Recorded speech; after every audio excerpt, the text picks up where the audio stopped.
আসসালামু আলাইকুম সবাইকে। কে কোথায় থেকে দেখছেন, আশা করি সবাই ভালো আছেন। তো আজকে যে ভিডিওটি করছি সেটা হলো একজন মানুষকে নিয়ে যারা অনেকেই মানবতার ফেরিওয়ালা নামে চিনেন। অত্যন্ত মানবতার ফেরিওয়ালা, কিন্তু আসলে উনি একজন ডিজিটাল বাটপার। তার কিছু চরিত্র তুলে ধরব আপনাদের সম্মুখে। আপনারা ভালো করে জানেন উনি কে। তো কথা বলছি ব্যারিস্টার সুমনকে নিয়ে, যিনি ডিজিটাল প্ল্যাটফর্ম ইউজ করে নিজের মানুষের আবেগ অনুভূতি নিয়ে সোশ্যাল মিডিয়ায় অত্যন্ত জনপ্রিয় হয়ে উঠছিলেন।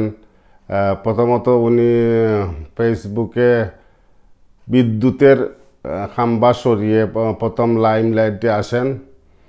এরপরে আস্তে আস্তে অনেক বিভিন্ন ধরনের সস্তা আবেগ, মানুষের আবেগকে কাজে লাগিয়ে উনি বিভিন্ন কাজ করে মানবতার ফেরিওয়ালা শব্দটি ওনার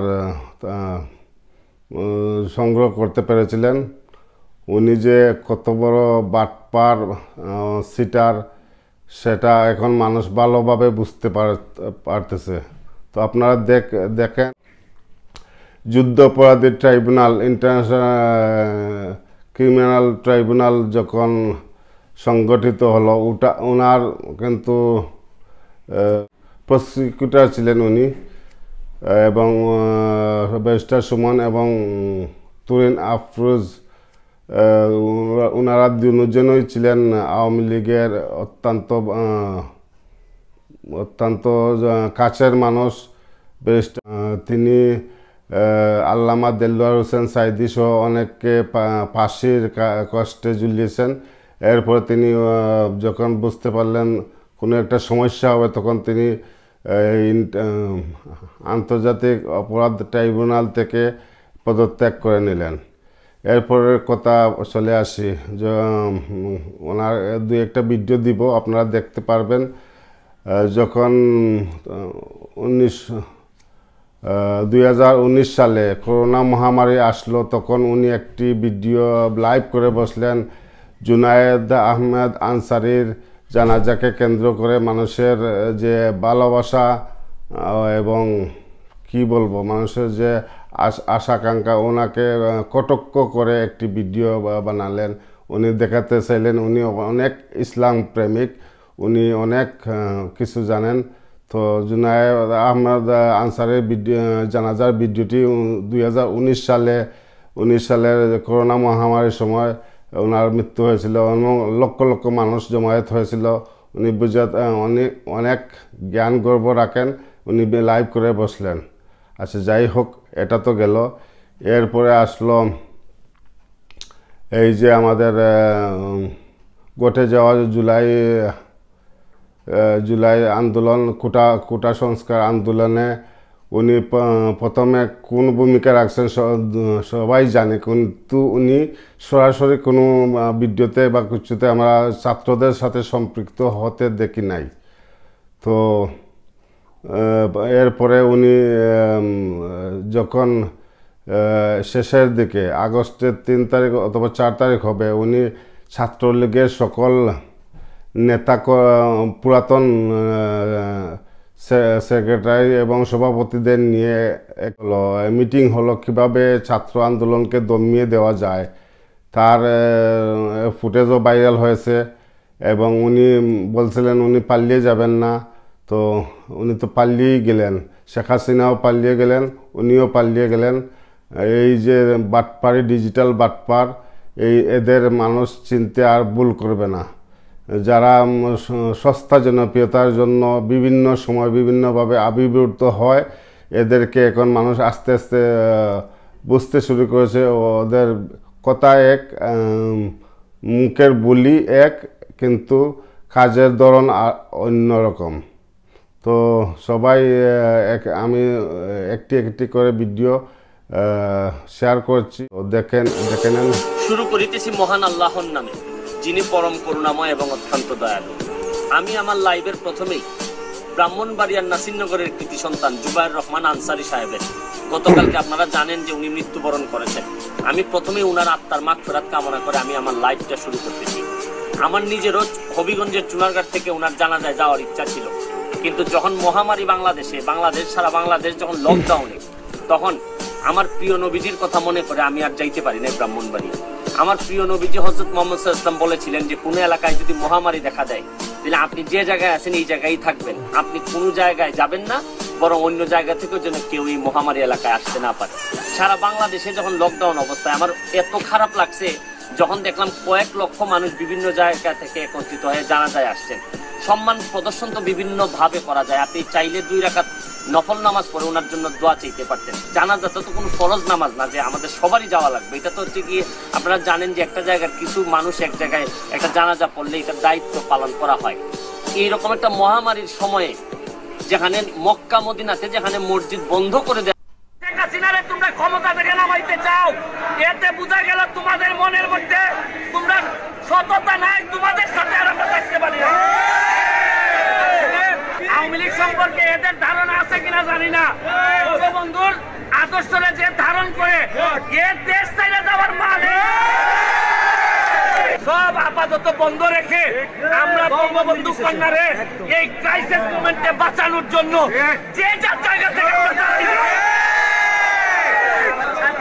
আমাদেরই অনেকের সন্তান যারা এই আমাদের সরকারের বিরুদ্ধে আন্দোলন করতেছে, এরা নিজেরাই জানে না যে এই সরকারের পতন ঘটায় এরা যে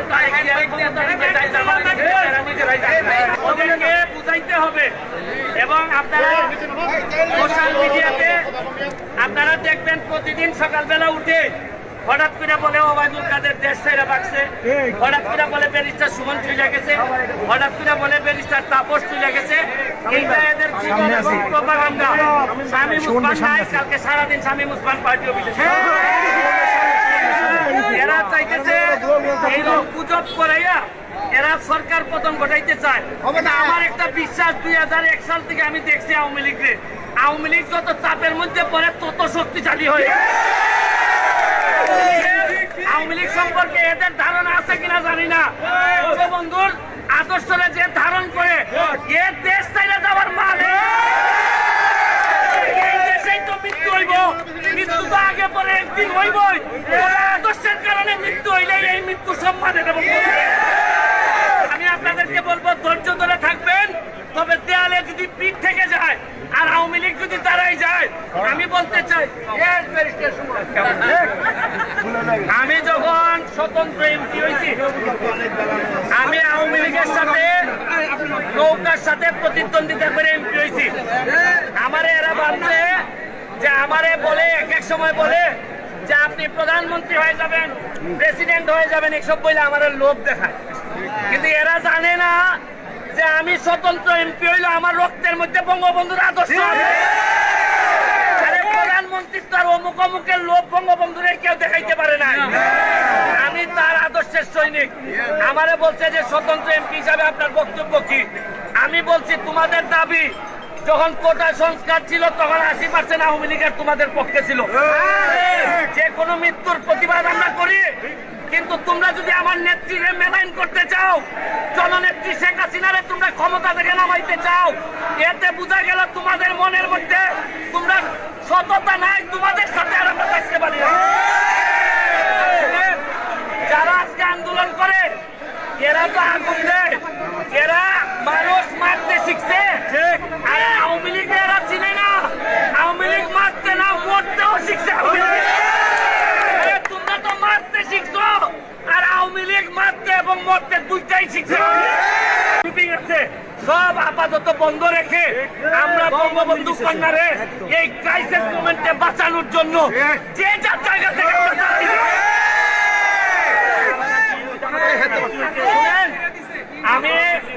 আমি এদেরকে জিজ্ঞেস করছি, তোমরা যে ক্ষমতা নিতে চাও শেখ হাসিনার কাছ থেকে, কারা হবা তোমরা এমপি মন্ত্রী কারা হবা?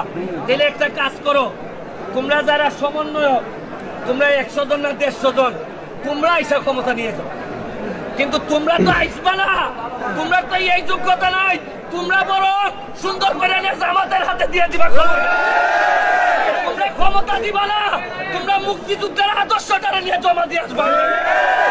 এদেরকে ব্রেইন ওয়াশ করছে, আমাদের লোকজনকে ব্রেইন ওয়াশ থেকে বাঁচাইতে আর এরা আমাদেরই সন্তান, এদের বিরুদ্ধে আমরা দাঁড়াইতে চাই না। আমরা বারবার গার্জিয়ানদেরকে বলতে চাই, অযথা এদেরকে রক্তের খেলায় নামায়েন না। এরা এই জীবনের শুরুতেই ধ্বংস করা শিখে যাচ্ছে, এদেরকে দিয়ে প্রকৃত নাগরিক বানাইতে পারবেন না। আমি যত গার্ডিয়ান আছে তাদেরকে বলবো, এখনই এদেরকে আইন ভাঙার পথে নিয়ে যাবেন না। এরা আমাদের সন্তান, এরাই হবে ভবিষ্যৎ বাংলাদেশের সন্তান। আমি বলবো জামাত শিবিরের আর বিএনপির এই প্ররোচনায় পড়ে দেশটারে ধ্বংস করবেন না। এই দেশটার জননেত্রী শেখ হাসিনার হাতে প্রায় 30 বছর আগাই গেছে, আর এদের হাতে পড়লে আরো 50 বছর পিছাই যাবে। যে আন্দোলন, এই আন্দোলনে বা বৈষম্য বিরোধী ছাত্র আন্দোলন, এই আন্দোলনে কোটা সংস্কারের জন্য আমি সবসময় আপনাদের সাথে ছিলাম, এবং এটাতে যারা আহত নিহত হয়েছেন তাদের পক্ষেও, এই বিচারের পক্ষেও আমি ছিলাম। কিন্তু আমার ব্যর্থতা হচ্ছে কি, আমি আপনাদেরকে বুঝাইতে পারি নাই। এটার জন্য আমি সম্পূর্ণ ব্যর্থ হয়েছি, এবং আমি এই ব্যর্থ হওয়ার জন্য আমার যারা ফলোয়ার আছেন, যারা আমাকে নিয়ে প্রত্যাশা করেছেন, সবার কাছে আমি দুঃখ প্রকাশ করতেছি। আমি আপনাদেরকে আরেকটি কথা বলতে চাই, এখন যে কাঠামোগত সংস্কার আপনারা চাচ্ছেন, দেখেন এই সংস্কারের জন্য আমি বহু বছর আগে থেকে কাজ করে যাচ্ছি। আপনারা দেখেন এই দুর্নীতির বিরুদ্ধে যুদ্ধ গত 15 বছরে আপনারা যে 2-3 জন মানুষ দুর্নীতির বিরুদ্ধে সোচ্চার ছিলেন, এর মধ্যে হয়তো আমাকে একজন আপনারা পাবেন। আপনারা জানেন যে আমি এসালামের বিরুদ্ধে নিজে বাদী হয়ে মামলা করছি টাকা পাচারের জন্য। আপনারা জানেন যে আওয়ামী লীগের বর্তমান কমিটির যিনি প্রচার সম্পাদক আব্দুস সুবহান গোলাপ, তার আমেরিকাতে 9 বাদী থাকা নিয়ে আমি নিজে বাদী হয়ে মামলা করছি। আমি পুলিশের সাবেক আইজিপি বেনজিরের বিরুদ্ধে নিজে বাদী হয়ে দুদকে মামলা করছি। মহান সংসদে আমি তার বিরুদ্ধে বক্তব্য দিছি। মতিউর যে কর কমিশনার মতিউরের বিরুদ্ধে আমি মামলা করছি। আমি সালাম মুর্শিদির বাড়ির নিয়ে মামলা করছি। আমি সালাউদ্দিন, কাজী সালাউদ্দিন যে ফুটবলের দুর্নীতি নিয়ে আমি কথা বলছি। ওসি মুয়াজ্জেমের বিরুদ্ধে আমি নিজে মামলা করছি, করে তার 8 বছরের সাজা হয়েছে ডিজিটাল নিরাপত্তা আইনে। আমি এই হলো আমাদের তথাকথিত মানবতার ফেরিওয়ালাদের চরিত্র। একে একে সকলের চরিত্র উন্মোচিত হবে, আপনারা দেখতে পাচ্ছেন। একে একে কিন্তু ইউটিউবে এবং সোশ্যাল মিডিয়ায় যারা ইনফ্লুয়েন্সার ছিল, এদের সবার আসল চেহারা চলে আসছে। কেউ সব ইনফ্লুয়েন্সার জেনে দুর্নীতিবাজ এটা নয়, এই কথা আমি বলছি না, কিন্তু কিছু কিছু সুবিধাভোগী ইনফ্লুয়েন্সারদের চরিত্র জাতির সামনে চলে আসছে। ফাইজুল করিমের মা এসে বলছে এই যে ফাইজুল করিম নাকি সামনে আসতে পারতেছে না, ভয় পায়, ওনার মাকে সামনে নিয়ে আসছে, ভিডিও করে ছাড়ছে। কত বড় বাটপার এরা মানবতার ফেরিওয়ালা। ওদের আসল চরিত্র যদি আন্দোলন না হতো তো কেউ বুঝতে পারতো না ওদের আসল চরিত্র কি। ওকে, তো সবাই ভালো থাকবেন। আল্লাহ হাফিজ। আসসালামু আলাইকুম ওয়া রাহমাতুল্লাহি ওয়া বারাকাতুহু।